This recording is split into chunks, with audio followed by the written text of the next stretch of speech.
ons praat van wat dit is om te glo. Wat beteken dit om te glo? Want ons tema is ek dare jou om te glo. So ek dink ons praat oor geloof soos jy dit dalk nog nooit in jou lewe oor gepraat het nie.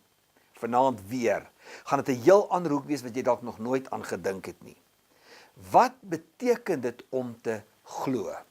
En dan moet ons 'n paar vrae vra van wat is jy bereid om te offer omdat jy glo? Want jou geloof word gemeet aan wat jy bereid is om te offer. Wat offer jy? En julle gaan 'n paar skrifte doen en julle gaan 'n bietjie Hebreërs 11 kyk en 'n paar ander goed kyk in Hebreërs 12 kyk wat belangrike skrifte is. Maar dis die goed waaroor ons met mekaar vanaand gaan praat.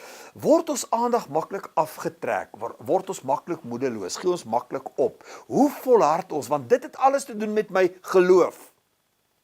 Die diepte van my geloof. Hoe ek glo, wat ek glo. So om te sê ek glo, het ons mos al uitgevind, beteken nie net ek glo aan Jesus, ek glo aan die Bybel nie. Wat is jy bereid om jou lewe voor te gee? Is dit altyd maklik? Is jy bereid om uit jou gemaksone uit te klim, omdat jy sê jy glo, of is ek vasgevang in my gemaksone?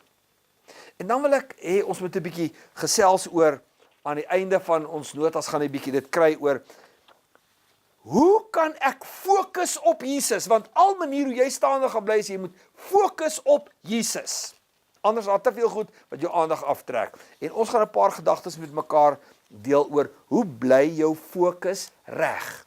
Ek wil hê julle moet daarna kyk en julle moet dit bespreek. Hoe bly jou fokus reg? So die film wat jy gesien het, is dalk nie baie aangenaam nie, nee, is nie lekker nie. Oorlog is wreed, oorlog is verskriklik.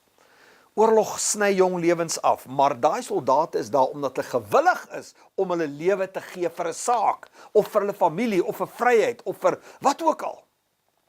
En dink jy nie dat die nominale Christen wat jy ken, in 'n gemaksone leef nie, en is eintlik bereid om niks te offer nie, niks te sacrifice. So vanaand gaan ons daaroor praat, en as ons daar klaar gepraat het, dan kyk ons mekaar in die oë en sê, glo jy regtig?